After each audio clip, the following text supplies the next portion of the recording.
Yes, HST purposes, most people call me Joel Surrett.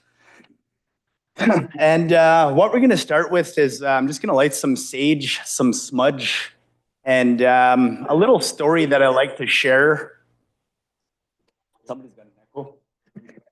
Is, smudging is not only is it not exclusively an Indigenous custom or an Ojibwe custom, it's many cultures around the world have a similar tradition. And way back in 2003, in a former life, I was in a place called Chungju, South Korea, and I was there representing Canada at a World Martial Arts Festival of all things. And when the festival started, there were two individuals that were opening the venue. And you have to imagine in your mind that martial arts is very different in South Korea than it is here in Canada and North America. So much to the point where Taekwondo is a national sport. They have massive stadiums for martial arts. And as these two gentlemen were dressed in traditional clothing, they were running around with these massive incense sticks and they were smudging the arena to start the festival. And of course, people in the realm of cognitive psychology will tell you that scent is a very strong sense associated with memory. So of course, that smell, I could recognize that right away. And as they went by, I recognized that very similar to the sage that grows in our area. So I'm going to smudge myself as well. If anybody would like a smudge in the inner circle, just put your hand up. Happily bring it around. I'm going to open up with this song. And, whenever we smudge, it's a way to start in a good way. Elders, people who are much older, much wiser than I am, say it's also a way to set out to do good work because smudging creates what they say is a neutral environment. So I'm going to start with a smudge. If anybody wants to smudge, just raise your hands. Again, always optional, never mandatory.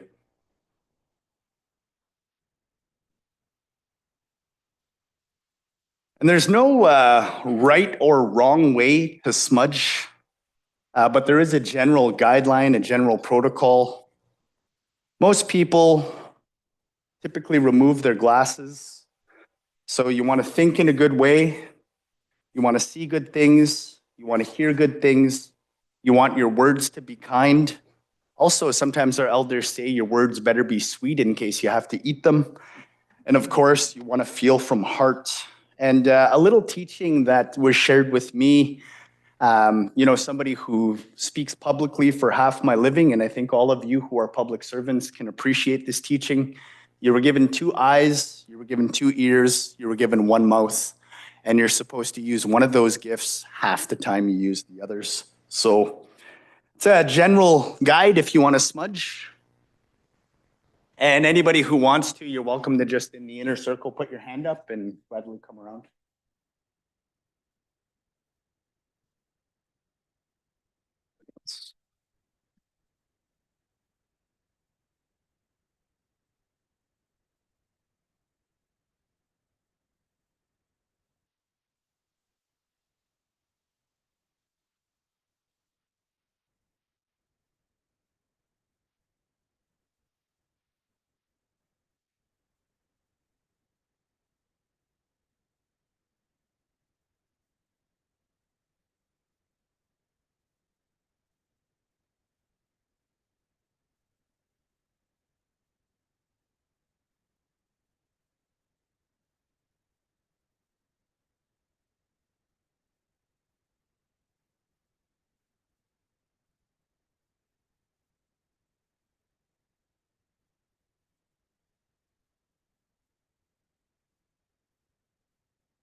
So going to share an opening song.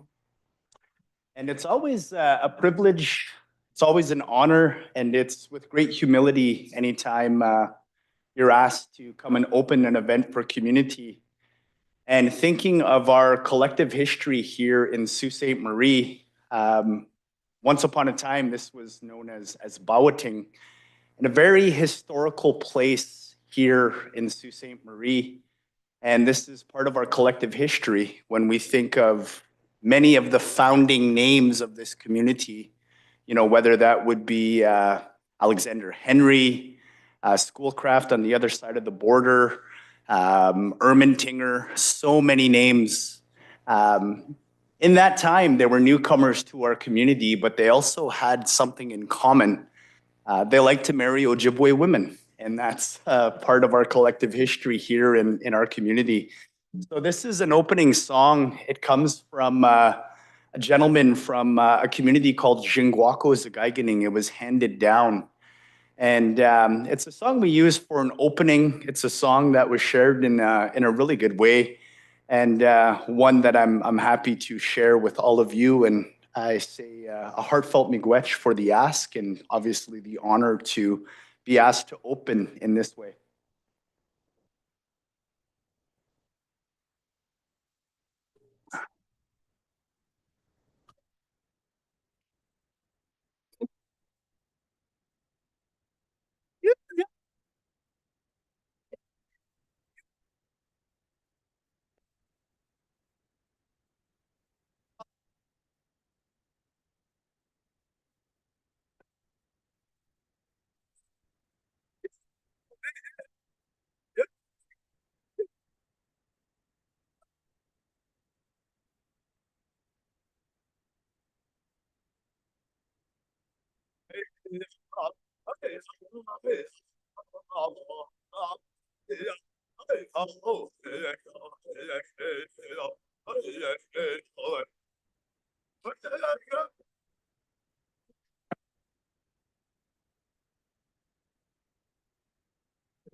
Miigwech.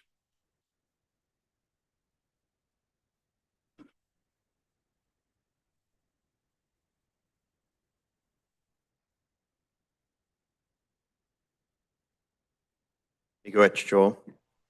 Anim Boju, Mayor Matthew Shoemaker, Dijnakas, Bawating, Sault Ste. Marie, Dunjiba. I'd like to begin our meetings as we do in a good way after the ceremonial opening by Joel by acknowledging with respect that we are in the traditional Anishinaabe territory known as Bawating, which is home to Garden River First Nation, Batchewana First Nation, and the historic Sault Ste. Marie Métis Council. I'm very pleased to have the opportunity to recognize an outstanding community advocate, Connie Rayner Elliott, with the City of Sault Ste. Marie's Medal of Merit. At the outset of my comments, I want to thank Joel Surrett for assisting us in ensuring the Medal of Merit ceremony is respective and incorporates Anishinaabe traditions. Miigwech, Joel. Sault Ste. Marie is extremely proud of its residents who, individually or as members of a group, continue to excel in various capacities, bringing great pride to our community in a way that should be celebrated. In 1969, the City Council of the day established the Medal of Merit Award to honor such excellence and achievement. A citation was approved, which reads, The mayor and members of City Council have long recognized the need to pay tribute to those special individuals or groups who achieve top honors in athletics, cultural, or academic fields who make outstanding contributions to our community. Presentation of the Medal of Merit, which includes the medal, the pin, and a citation, represents Sault Ste. Marie's highest honor. The Medal of Merit has the city's coat of arms embossed on its face. The colors of the ribbon and the pin, gold, blue, and gray, are intended to reflect the image of Sault Ste. Marie as a flourishing and prosperous community. The blue represents the water or seaway, and the gray band represents industry, steel in particular. The significance attached to this medal is indicative of an exceptional achievement or contribution. Each year, Medal of Merit recipients are chosen by the Medal of Merit Committee, comprised as the mayor acting as chair and individuals representing a cross-section of the community. I'd like to acknowledge and thank members of the 2024 committee, Lucia Reese, Donna Helsinger, Joe Kromptich, and the Honorable Justice Annalisa Rasaya. The Medal of Merit recipients are selected from all walks of life. The list of past honorees includes scientists, athletes, academics, and community builders, people who have contributed to the betterment of our community. Today, Connie Rayner Elliott officially joins this impressive group. For nearly 2 decades, Connie has been a lifeline to countless individuals and families in Sault Ste. Marie. She has worked tirelessly to address complex challenges of addiction, homelessness, and social vulnerability in Sault Ste. Marie. She founded SOYA, Save Our Young Adults from Substance Abuse, a grassroots, volunteer-driven organization dedicated to connecting individuals in need with life-saving resources. Her compassion, determination, and innovative spirit have saved lives and transformed countless futures. SOYA has grown into a vital support network for individuals battling substance use disorders. Any local elected official can also testify that Connie is a tireless advocate for systemic change. I know that when I wake up to a text from Connie, it usually means that I've got a long day ahead of me. She collaborates with local government, law enforcement, healthcare providers, and community organizations to improve services and combat stigma. Her advocacy includes public education initiatives, family support groups, and events such as the annual International Overdose Awareness Day. Most recently, she was critical in supporting the city's efforts to secure a heart hub in Sault Ste. Marie by organizing the submission of hundreds and likely thousands of letters from community members. Connie's significant impact, I would venture to say, ensured that we received a heart hub. We simply could not have done it without her. I'd like to now call upon Connie, if you'd up here, sorry. I'll present you with the medal and then invite you to say a few words at the podium.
We'll invite Connie to the public podium to say a few words.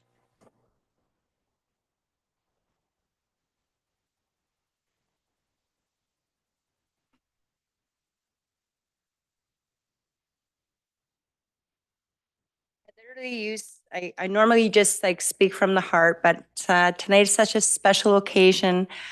And I'm still pinching myself. I remember when the mayor called me and said, you won the marital merit. And I am like, I'm not Roberta Bondar. Good afternoon, everybody. Thank you so much for coming tonight. It's truly an honor to stand before you, and I'm deeply grateful for the continued support of the work that we do at Save Our Young Adults. When I founded SOYA, I never imagined how far this journey has become or how many lives that has affected over the last 14 years. From providing essential resources like food, clothing, harm reduction, hygiene products for those in need, driving individuals to detox, rehabilitation centers across the province, referring our friends to other agencies because sometimes it's challenging for them to find them. We have had so many conversations with our friends. I do not have clients, so I does not have clients. They're all our friends. And our work has always been guided by the commitment to lifting others up. I'm truly grateful to Mayor Matthew Shoemaker, the City Council members, our dedicated municipal public servants, and many community leaders that have supported us throughout this time. We could not do what we do without our amazing leads and volunteers. I'm not trying to brag, but I'm going to, so it has the best volunteers.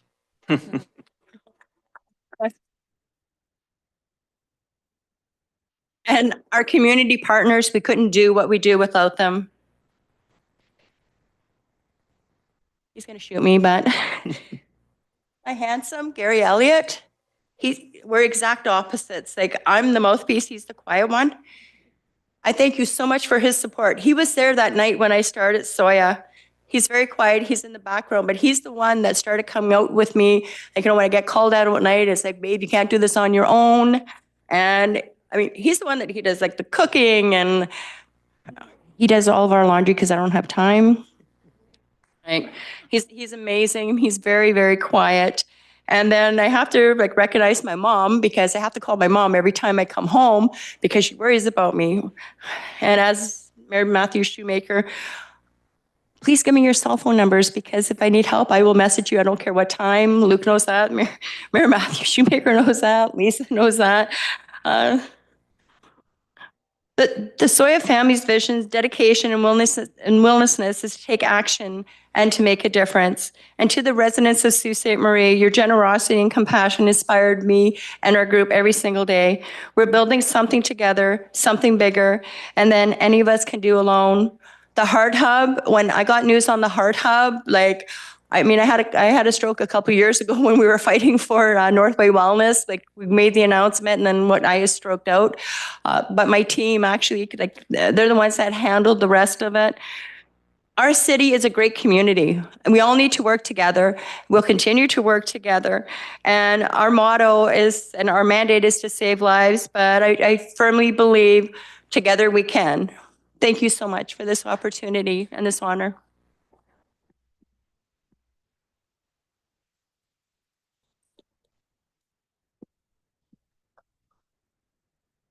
Thank you so much, Connie. And before we conclude the Medal of Merit presentation, there is one other matter I wanted to present to council with. I'd like to invite Frank Dedetta here from the local chapter of 100 Guys Who Care, who's going to speak on behalf of the organization with an announcement. Frank, welcome to council. Hello, everybody. Thanks for having me. I'm speaking on behalf of 100 Guys Who Care and pretty much the entire community when I say thank you. Thank you very much for everything you do, Connie. Congratulations. Turn this.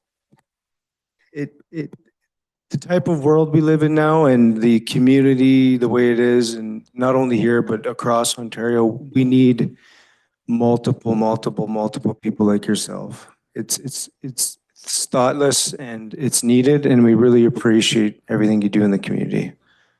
So congratulations.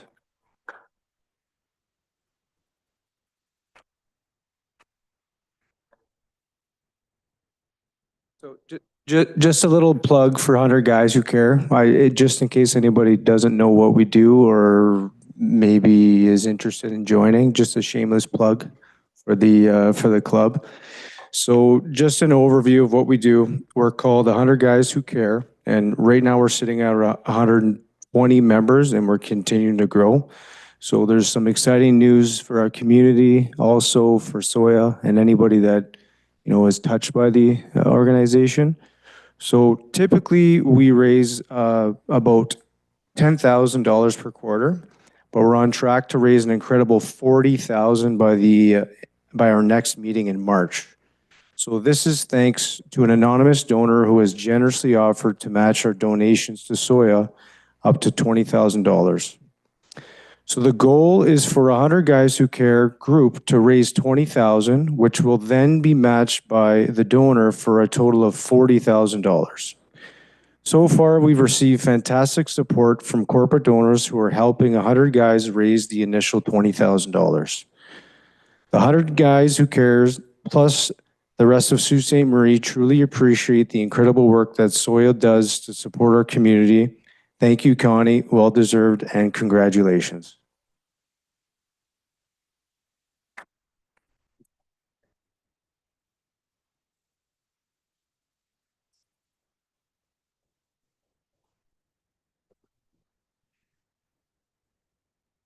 Thank you.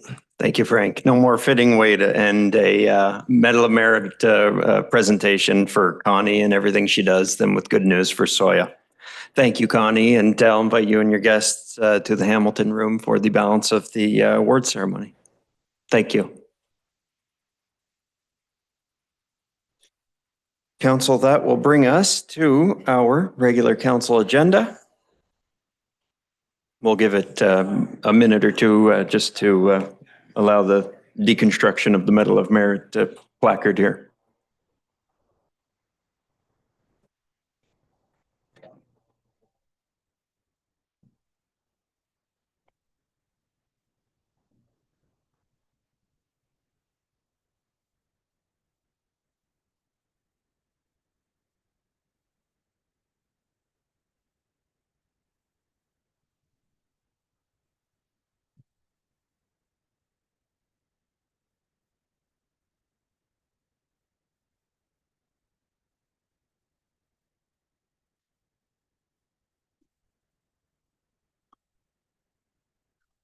All right, Council, having started with the land acknowledgement earlier, we can go directly into the adoption of minutes. Madam Clerk?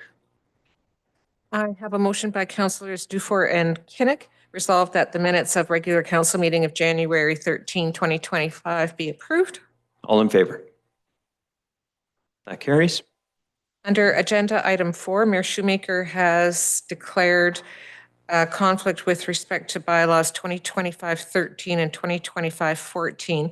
That's the OP amendment and zoning for 550 Second Line East. I haven't received any others. Any other conflicts, councillors? Seeing none.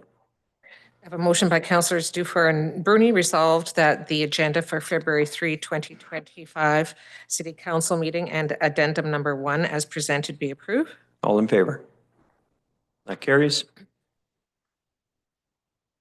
That takes us to consent. We are in the consent portion. Council, matters on consent?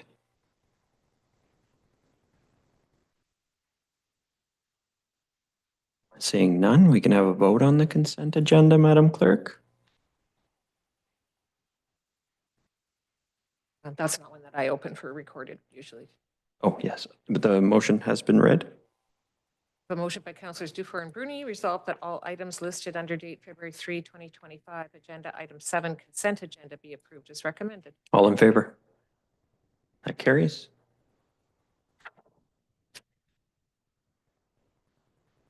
That Brings us to will bring us 9.1. to agenda item 9.1. The motion by Councillors Kinnick and Bruni. Whereas council's goal is to have regular, steady, and smooth traffic flow, and whereas smooth, continuous routes decrease aggressive driving, stunt driving, and reduce idling emissions, and whereas traffic volumes are significantly lower during the late night hours, particularly after 11 p.m., making the full operation of traditional traffic signals less necessary in certain locations.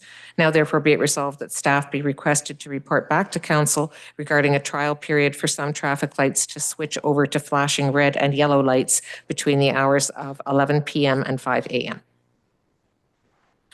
Councillor Kinnick? This is an excellent motion, if I may say so myself. Thank you, Mr. Mayor. I'm not sure if you remember, but my first meeting with you when you were elected, we actually discussed this topic. Right. But, so this is a motion I've been sitting on for a while. I felt now is a good time to bring it. I think our council is the council that is willing to make this change, and we will see great, regular, steady, smooth traffic at nighttime. We are getting, well, just for example, why we need this and to decrease emissions would be, for example, how many kilometers our public works equipment has done this year on the roads? How many red lights have they been sat at? And they were burning gas in the middle of the night when nobody else is on the road. So just even that small fraction will even help our carbon footprint with our city. And that's just another aspect of why this needs to get passed today. Thank you. Thank you, Councillor Kinnick. Councillor Bruni, anything to add? Nothing to add. Thank you.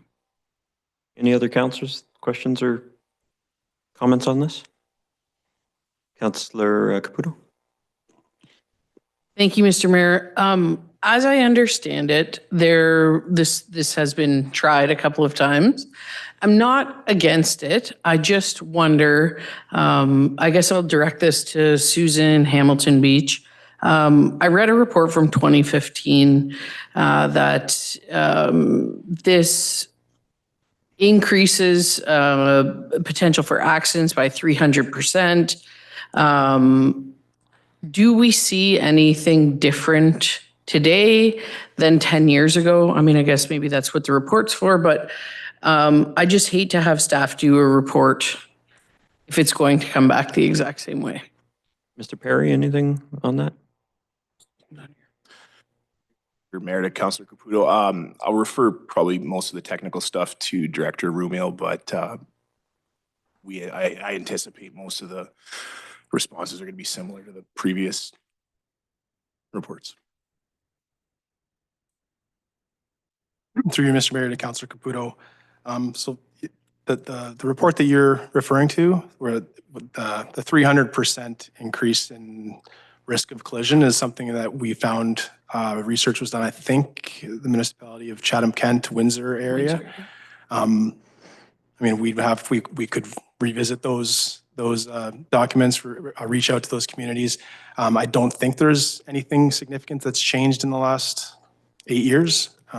We likely would say there's still an increased risk in having flashing signals in off-peak hours. I think our legal department would probably have something to say about that. They know they did reach out to I think our insurer when those reports were written in 2015, and again we did one in 2023 on our traffic signal review. Okay, so then I'll direct a question to Ms. Borowitz-Sibinek. Have you reached out to our insurers or done any preliminary research on moving this forward? Through you, Mr. Mayor, to Councillor Caputo. Yes, we did, given the motion, reach out to our insurer to see if there was any change in the comments. And our insurer has stated that they do not recommend the use of flashing red amber traffic signals because of the potential increase for collisions. If there was an increase in collisions, there would be an increase to premiums. And they suggested the savings of time and energy outweighed the risk. And from their point of view, they also outlined a review of municipalities, which is similar to in the documentation that was already provided by Mr. Ramil in the most recent report that went to council, was similar there as well. And they again reiterated that information. Okay, thank you very much. Those are all my questions. Just to be clear, unless something changes, I don't see myself supporting this. It's not that I'm against having a freer flow of traffic, but if it comes at the cost of more accidents, then, I think we need to weigh that. But thank you. Thank you, Councillor Caputo. Councillor Hollingsworth. Thank you. Through you, Your Worship, to Ms. Melanie Bromvisit. Can I just clarify, you were mentioning about the amber flashing lights, and if I heard you correctly, you were saying that there's a better chance of increased accidents? Is that correct, when the amber light is flashing? Through you, Mr. Mayor, to Councillor Hollingsworth. Yes, that's correct. Our insurer has noted the research out there and has stated that there is, it's not recommended given the fact that there has been proven statistics for increased collisions and the use of the flashing lights. And they cited both red and amber in their response. Okay. Help me understand, did they mention anything with regards to our current flashing lights that we have around our stop signs, where it's a four-way stop, and we have flashing lights and people slow down and stop? Would this be not kind of similar? In other words, when you're approaching a traffic light, if this goes through, does the person still have to stop, or do they slow down, or do they proceed right through? Through you, Mr. Mayor, Councillor Hollingsworth, the only question that was posed just because of the meeting pending today was only the motion itself and the previous report and the previous response that was given to see if there was any change. I did not, and the risk manager also did not provide other scenarios, so that would be something we would have to ask the insurer. Okay. So based on, since we don't have that answer, and I could be wrong, but most of our different parts of our city already have four-way stops. Some of them do have flashing red lights. And from my understanding, the citizens of Sault Ste. Marie do at this time follow and stop. My last question for clarification. So if this goes through, does the person actually stop, or they just slow down? What would the procedure be for the driver? Through you, Mr. Mayor, Councillor Hollingsworth, my understanding would be the person would have to approach and stop to be sure that it's clear. That I don't know if everyone necessarily will respond in that same way. I think that's part of the education piece that needs to be provided. And I don't know from a traffic point of view exactly what those rules are. Okay, I think Mr. Ver may have something to say. Just going through Mr. Mayor to Councillor Hollingsworth, Director of Engineering Carl O'Meal can add a bit more to that. Okay. Mr. Mayor to Councillor Hollingsworth. So the flashing lights at stop controlled intersections, like stop sign, always stop, and one direction stop, those are to draw the attention of the driver to the stop sign. The flashing traffic signals would be on the major street would be a flashing amber, which mean that would be free flow traffic.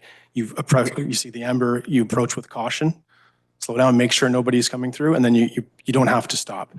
On the minor street, there'd be a flashing red, which would indicate you have to stop as if it was a stop sign. It's different than we put on new stop signs or some problematic always stop intersections. We'll put a flashing light or you'll see the red outline on the stop sign that flashes. That's to draw the attention and really grab the motorist's attention. Okay, thank you for the clarification. And one final question, staying with you, you probably have the answer to this. I believe our partners are Sault Ste. Marie, Michigan. I believe they basically follow this procedure. Do they not at nighttime, to your knowledge?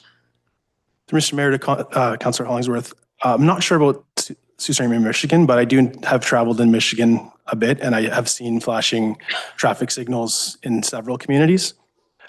It's less prevalent in Ontario. There's more Ontario municipalities that are putting notifications on their website that they do not use this operation or this procedure. Okay, but there are some communities that practice this. Is that correct? I've seen several in Michigan, Ontario? yes. In Ontario? I don't believe so, but. Okay, okay, thank you. That's all. Thank you, Councillor Hollingsworth. Councillor Spina. Thank you, Mr. Mayor. I believe probably through you to Mr. Ramil, I believe. If not, please correct me and we'll go to anyone else that may be able to answer. I've seen the same report that's been referred to here where it talks about an increase in the chance of collisions, and I understand from legal that our insurer has advised that research indicates there's an increased chance of collisions. However, we all realize and recognize that every single time we make a change at an intersection, whether it's changing from a traffic signal control to a stop sign or the removal of a stop sign, we all know that there is always immediately an increase in collisions. We know that, and we know that it's a defined period of time of 3 months or 6 months, and then those collisions go away. What I have not seen in the research that's been provided or in the assessment from our insurer is any statement regarding that. So they're just simply saying, yes, there's an increased chance of collisions. For how long? For 3 days, for 3 months, for 6 months, for eternity? Or is it something that we can manage through our design? And I don't know who to direct that question to, but I think when we get this report back, that's something that I would sincerely want an answer to. If it's simply the same as any other traffic control change that we make, then, I mean, why are we going to make a big deal of it here? And the other half of that, my statement, I guess, to this question is, I have a very, very difficult time relying on data that's 10 years old. I would certainly want to see something more recent. I mean, I get the spirit of what Councillor Kinnick and Bruni are saying. I think there's value in what they're saying, and I think there's value in bringing back recent data to support that one way or the other. So I don't know who to direct that question to, but the question being, did they give you any kind of data to back up the statement increasing collisions? They being the insurer or these reports? Through Mr. Mayor to Councillor Spina, my understanding is that the data is at those intersections that where they're continually flashing in the off-peak hours, there is an increase in traffic collisions, not the initial spike after you change a traffic control. That it was, I did not write those reports, but that is the research that came back to us. Right, so we don't know if it's a sustained increase or an incremental increase be based on the simple fact that there was a traffic control change. No, what I'm saying is that the increase in collisions is said to be more common at intersections where they use the flashing signals in off-peak hours, not as an initial reaction to a change. That it is, ongoing over a longer period of time. There is more collisions at those intersections. That is how I understand the report, and that is perfect. If we could get that back in the report, and presuming that this would be approved today to get a report back, if we get that information back, that would be very helpful. Thank you. Yeah, thanks, Councillor Spina. Any other councillors, questions or comments? Councillor Zagordo?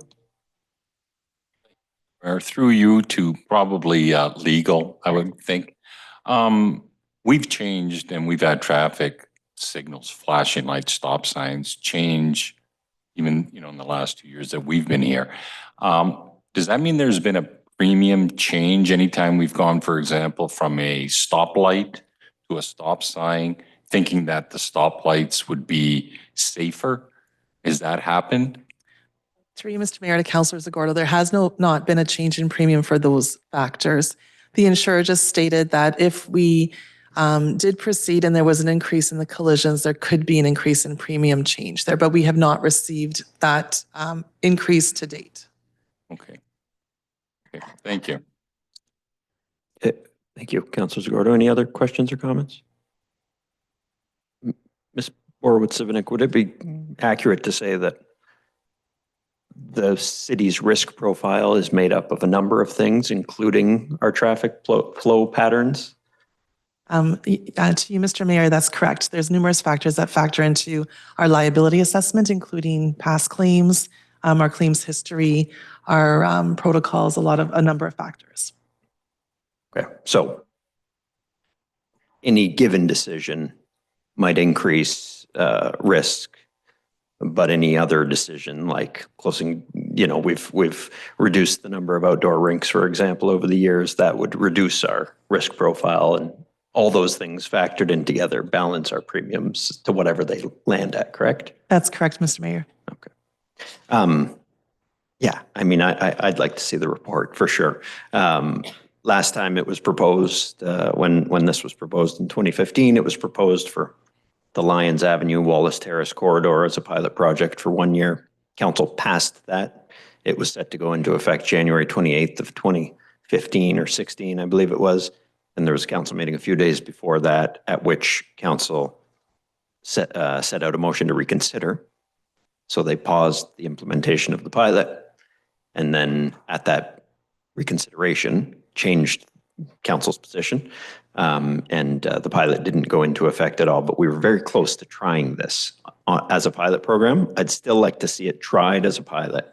And so I'm going to support this because I think that the best data we're going to get is going to be our own data. And if a report does come back, I'd like to see what the stats are in Sioux, Michigan, if that information is obtainable, because lots of their drivers are Canadians going over there. So although we'll see what happens with our Buy Canadian motion later on, but unrelated to that, lots of their drivers are Canadians, and Canadians are used to driving with the flashing signals over there. So I'd like to see some data from them if it can be ascertained on what their collision rates have been at those intersections over the past however many number of years. They can give it to you. So I am in favor of this, and I'll call for a vote on the matter. All in favor? Any opposed? That carries.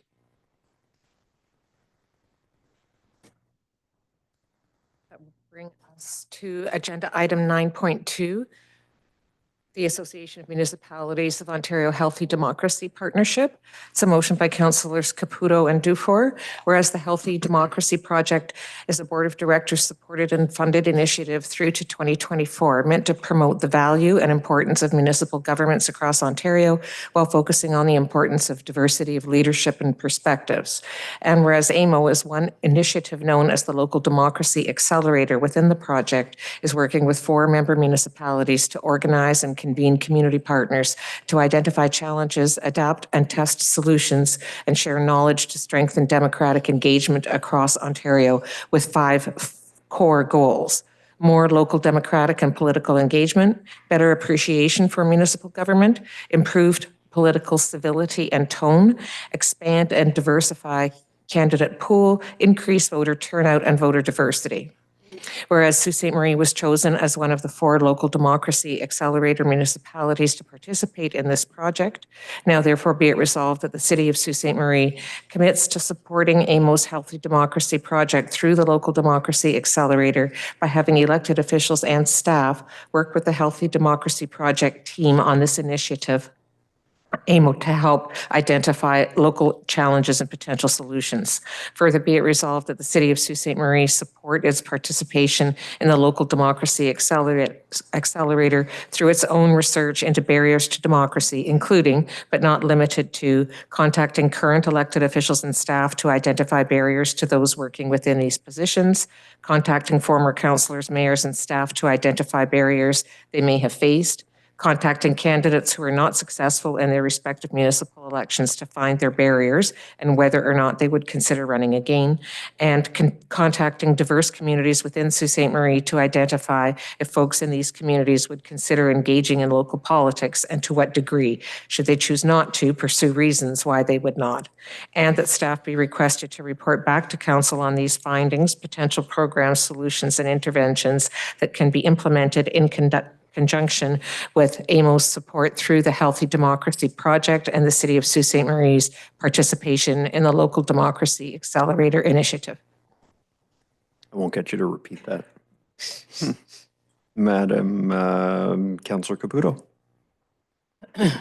Thank you, Mr. Mayor. I wanted to take this opportunity to introduce our community to AMO's Healthy Democracy Project. The Association of Municipalities of Ontario has launched the project to better identify barriers to individuals running for office as well as to voting. Also included is study on civility towards elected officials. I believe in this project as an AMO board member, as a voter, and as an elected official who has faced substantial online and in-person abuse. I am pleased to announce that Sault Ste. Marie was chosen as part of the project's Local Democracy Accelerator, due much in part to my predecessor, Councillor Dufour, and the great work that he did on the AMO board ahead of me. To go along with AMO's work, I am asking staff to conduct our own research to assist in solving these issues locally, identifying barriers so that council can do its best to remove those things that stand in the way of individuals voting and running for elected positions. Further, I do think it's really important to bring back civility into politics. Unfortunately, it seems we're living in the era of the keyboard warrior, and that seems to be dominating comment sections in local news, in elected officials' social media, emails, and et cetera. And that needs to end. This practice should not be part of the job. Voter apathy should not dominate our elections. Potential candidates should not have to factor in fear of online hate in their decisions whether or not to run for elected office. This program aims to change all that, and I'm proud to be a part of it, and will continue to push to encourage voter turnout and to make municipal politics a safer place for all elected officials. Thank you. Councillor Caputo, Councillor Dufour. Thanks, Mr. Mayor, and thank you to Councillor Caputo for bringing this forward. I'm very happy to support this project. This was a project that began during my stint on the AMO board. It's really exciting that Sault Ste. Marie was picked out of all of the municipalities in Ontario. They only selected 4. And I think that we're a really good fit to start to try and pilot some of these initiatives. I think Sault Ste. Marie has a good history of civility around this table. One of the things that I would like to see is, I do remember the beginning of my involvement in municipal politics actually came back in 2013, 2014, much like Mayor Shoemaker. Back in those days, it was hard not to notice that the council table did not always accurately reflect the age and the makeup of the rest of the community in Sault Ste. Marie.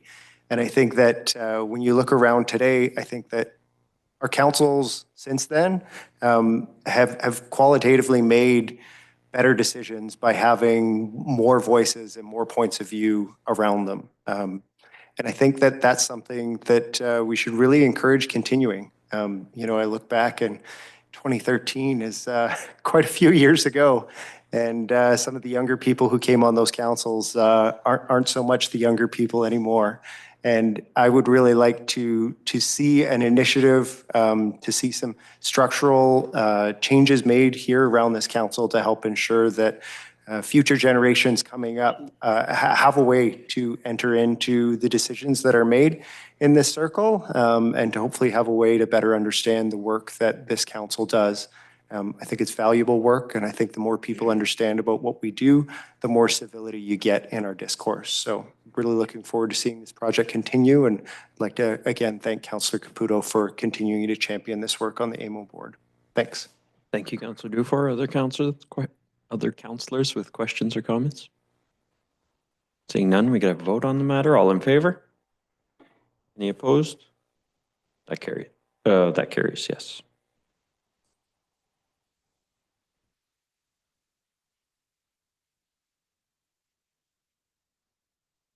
Agenda item 9.3, Sackville Road Extension.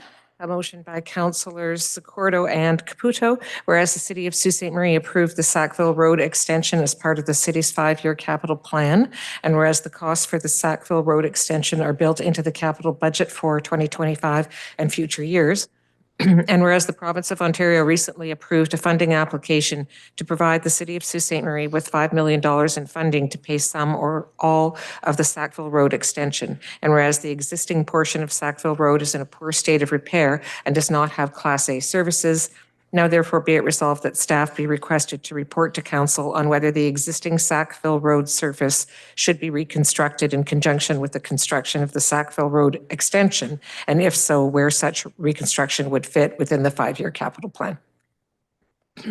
Thank you, Madam Clerk. Councillor Zacordo. Thank you, Mr. Mayor. On the Sackville Road extension, I think the resolution speaks for itself, but we do need to, thank our provincial counterparts for the funding for the extension and Ross Romano's office. I think it makes a lot of sense that we will have the northern portion of Sackville Road pretty modernized when the extension is in there. And with the potential of increased traffic and a major thoroughfare in that area, I think it would be wise that the southern portion also receive services that will accommodate that traffic. So I would appreciate your support in the resolution this evening. Thank you. Thank you, Councillor Zacordo. Councillor Caputo. Thank you, Mr. Mayor. I'll keep it brief.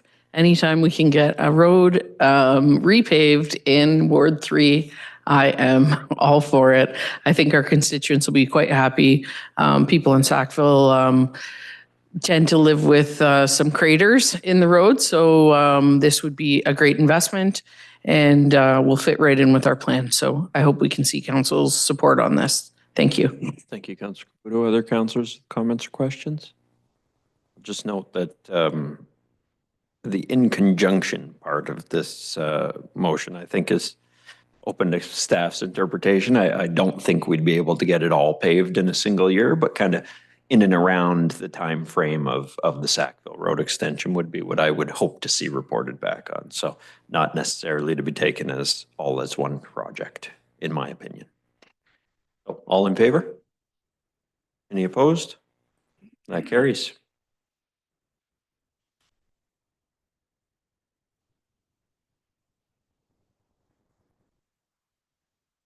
Agenda item 9.4, U.S. tariff response, a motion by Councillors Caputo and Gardy, whereas United States President Donald Trump has imposed 25% tariffs on Canadian goods as of February 1st, and whereas tariffs could lead to a halt of the supply chain and create economic uncertainty in municipalities of all sizes, and with special concern here in Sault Ste. Marie on the potential for significant disruption within the steel industry. And whereas municipalities are the foundation on which the Canadian economy is built, and as such should offer our support for a Team Canada United response. And whereas municipalities have significant purchasing power through capital and infrastructure programs, with Sault Ste. Marie's capital program for 2025 being $45 million alone, while the Association of Municipalities of Ontario cite that infrastructure spending across Ontario in the next 10 years is expected to exceed $250 billion.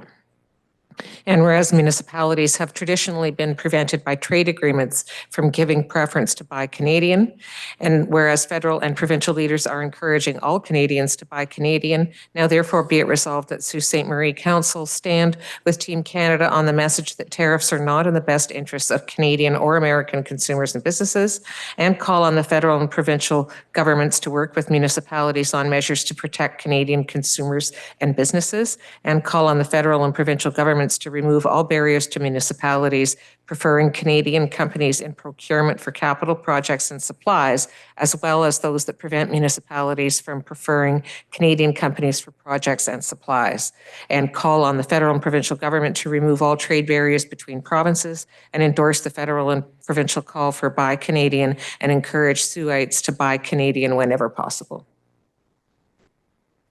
Councillor Caputo, we talked briefly about this at the beginning of the meeting, but we'll need to make a couple of friendly amendments to this, thankfully, due to the temporary, hopefully permanent pause on the tariffs that were set to be imposed tomorrow.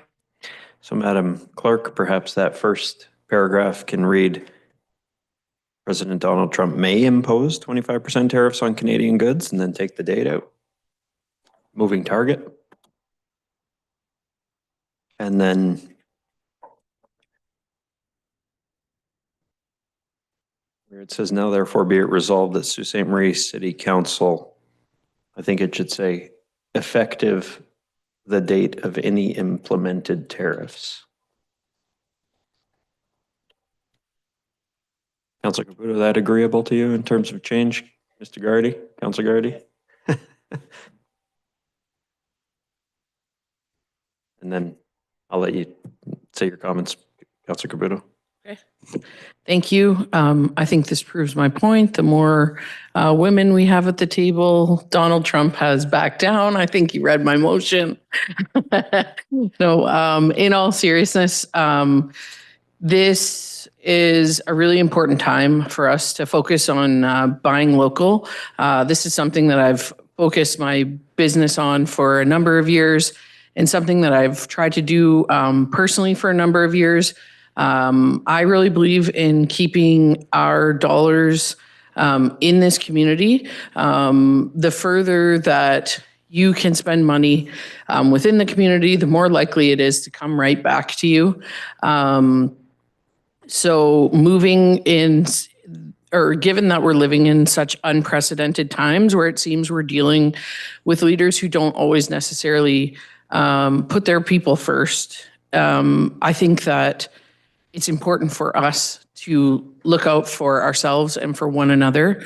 I would love to see these trade barriers taken down within the provinces. I think it's really important for us as a country to work on that first and ensure that we have what we need internally, and then look outside whenever necessary, regardless of who is president or what is going on. Canada is a prosperous place, and I think that we could do really well to provide for ourselves.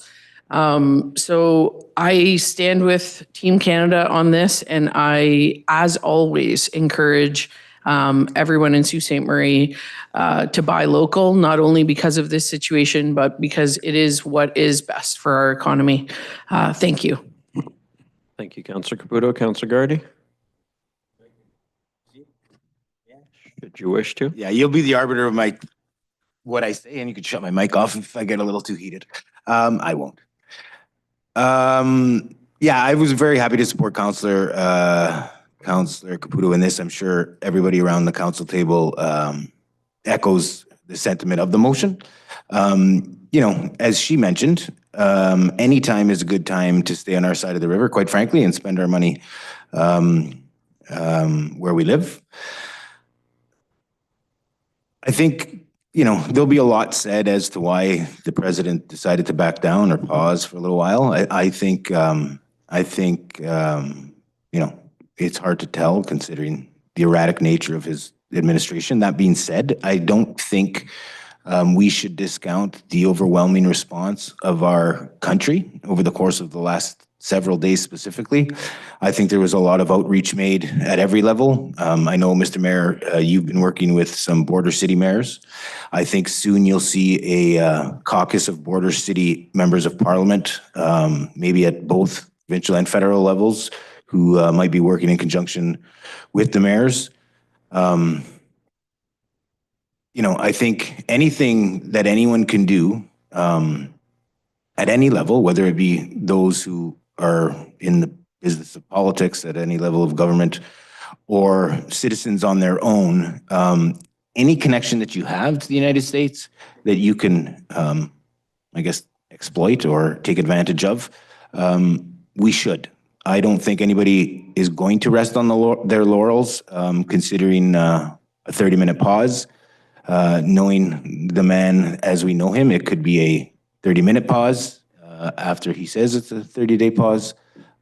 I just think if you are a community member here in Sault Ste. Marie and you have relatives or good friends on the other side of the border, whether they're in Sault Ste. Marie or Minnesota or Alabama, that you reach out to those family members and friends and explain to them the seriousness of what the American government may have planned for us, and ask them to call their congressperson and ask them to reach out to their elected members of government, municipal, state, or otherwise, and express to them directly why we are not a threat and why President Trump's assertion that we should become the 51st state of the United States of America is one, nonsensical, and two, probably not legal. So thanks, Councillor Caputo, for giving me the opportunity to say a couple of things, Mr. Mayor. I appreciate it. Thank you, Councillor Gardy. Councillor Hollingsworth. Thank you. Actually, a question to you, Your Worship. As my counterpart here was saying, Councillor Gardy, we know you have been working very hard with various mayors along the border. I think this is a great opportunity, if you don't mind, just update the community and us on all the hard work you have been doing behind the scenes to make sure that our voice is heard, to make sure that Ontario citizens' voices are heard, and Canadians. So would you please take a minute to update us on how those conversations are going? Yeah, thanks, Councillor Hollingsworth, for the opportunity. I've done a number of things with respect to this file. One of which, and probably the one that I think has the greatest reach, is the Border Mayors Alliance that I'm part of, with mayors from across the country, from New Brunswick all the way to British Columbia. Any mayor with the U.S. border within, a couple hundred kilometers, and there are a number of us who are directly on the U.S. border. Get together regularly to keep each other informed on what we are doing to connect with our American counterparts, to use the connections and the relationships, as Councillor Gardy said, with family, with friends, with business colleagues, with politicians on the other side, to advocate the message, which is that Canada is not a threat and Canada is not a problematic neighbor. It has the group has grown pretty quickly since it was established. I would say a month or so ago. The Mayor of Windsor, Drew Dilkins, is the chair of that group, and it has met most recently on Thursday of last week by Zoom, typically, and sharing a communication strategy and a media strategy of reaching into the U.S. and putting out the message on why Canada is a good neighbor and a good trading partner and a good friend to the United States, as it has been for 200 and some years, since the War of 1812. So we are confident that that message is getting through to a number of the Congress people on the other side, to a number of the senators on the other side, to a number of the mayors, of course, on the other side.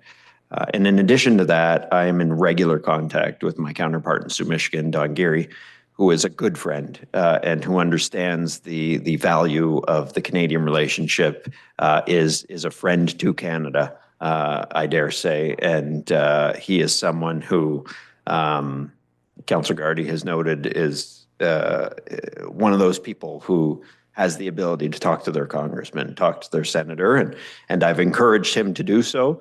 And I hope that that message is getting through. That's for him to share his position on that. I won't express for him what he can express for himself. But I think that having that friendship and relationship with our friends on the American Sioux only helps us when crises like this happen. But Councillor Gardy's right on a number of fronts, which is that we have to, in the face of this, if it is implemented, maybe it's a negotiation strategy, maybe it's a need or a want to tighten up the flow of drugs or of illegal border crossings, we have to push the message that Canada is not the problem, because the stats back that up. Canada is a peaceful, freedom-loving country on the north side that does not present the same risks as the American southern border does, from all the things that President Trump likes to get upset about. And so that is the message that I've been sharing with Border Mayors Alliance, with our Mayor Geary on the U.S. side, and working with our MP in trying to get an audience with their congressperson from the other side, with myself and Mayor Geary, and hopefully we will be able to do that in the near future. A few more questions. You touched on, I was just going to say, this is a good example why our council, currently, our councils in the past, have reconnected with our partners in Sault Ste. Marie, Michigan. And keeping that relationship is going to benefit us for many, many years to come. So my question is this: I know that you're looking to try to have a meeting with your counterpart in Sault, Michigan, with the congressperson. Have you taken the initiative to write a joint letter to the congressperson, to their governor, to have both your signatures on that letter, out of curiosity, and to the senator? We're hoping to get a meeting, first off. I think the best outcome from that meeting will be if it doesn't become a a public pressuring of the congressperson into taking a certain position. He's got his own constituents, obviously, and on the American side that he'll need to represent. And so the hope is to get the meeting, share the message, and give that information to him in the hopes that he would be bringing that back to Washington. Okay. And correct me if I'm wrong, I hope that meeting does happen because I know that the message you'll be sending is that it's not just impacting Canada, it's going to be impacting Michigan and all the United States. Is that correct? Absolutely. The Sioux is one of the few places across the country where the Canadian city is bigger than the American city on the other side. Very few similar circumstances across the entire country, which means that we have the greater buying power, more people shopping across the river, more people spending their tourism dollars across the river. And while we benefit from them coming over here and using our rinks and using our pools because they don't have the same And dance access classes. to services, dance classes, yes, they don't have the same access to services we do. There is a greater number of Canadians going there than there is of Americans coming here.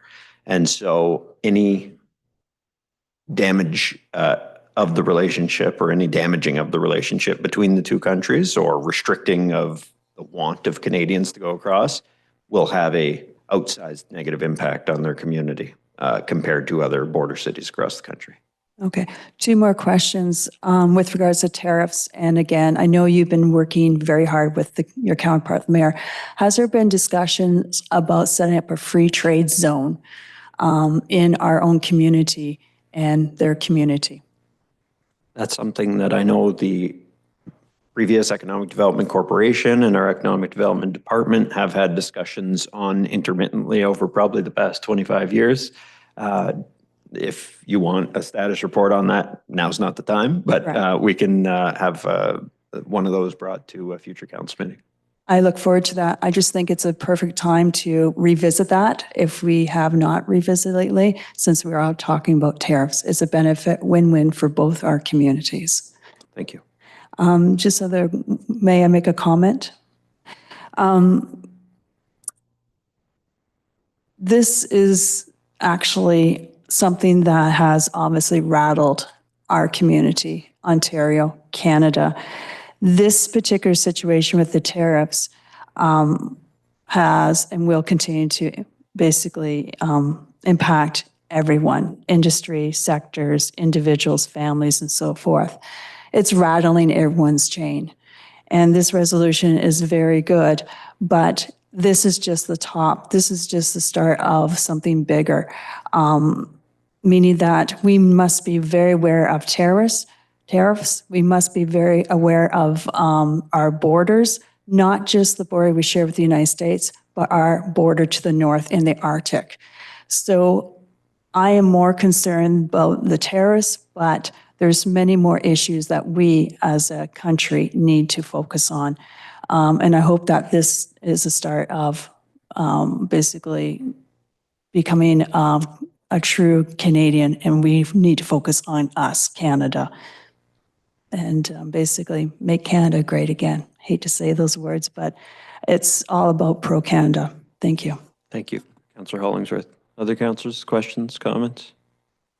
Just on this, I'd like to finish my comments by saying that while the best path to solving this is through outreach, negotiations, and working alongside our neighbors to the south, I would not hesitate to call on everyone in the community, if tariffs are implemented, to take every step possible to keep every dollar within the country, because that is the only way, if tariffs are to be implemented, that we will get the response that we need. So it's better to negotiate if we can and if it succeeds, but if we can't and if tariffs are implemented regardless of that, we have to go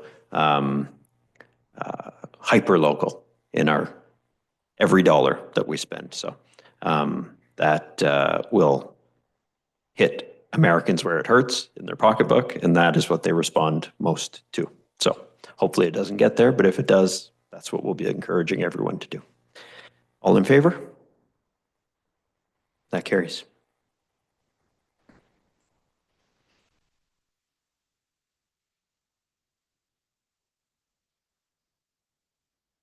That will bring us to bylaws.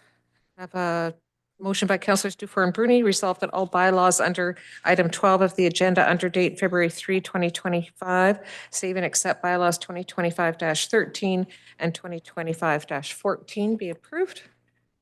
All in favor? That carries. Councillor Gardy? On account of my, on account of my conflicts on the next two, I'll have you take the chair.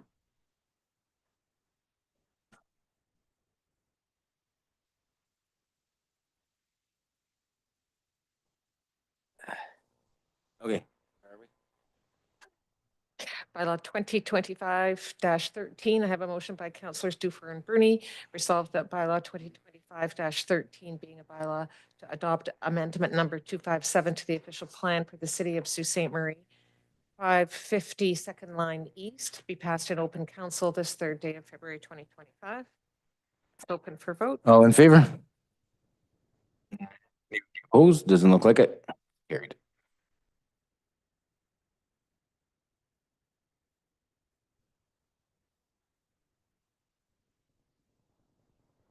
And a motion by Councillors Dufour and Bruni, resolved that bylaw 2025-14 being a bylaw to amend Sault Ste. Marie zoning bylaws 2005-150 and 2005-151 concerning lands located at 550 Second Line East be passed in open council this third day of February 2025.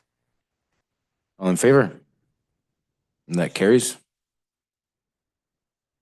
I have a motion by Councillors Dufour and Kinnick, resolved that this council move into closed session to discuss one item concerning a personal matter about an identifiable individual. Further be it resolved that should the said closed session be adjourned, the council may reconvene in closed session to continue to discuss the same without the need for a further authorizing resolution. All in favor? And that carries. And a motion by Councillors Dufour and Kinnick, resolved that this council now adjourn. Favor? Thank you.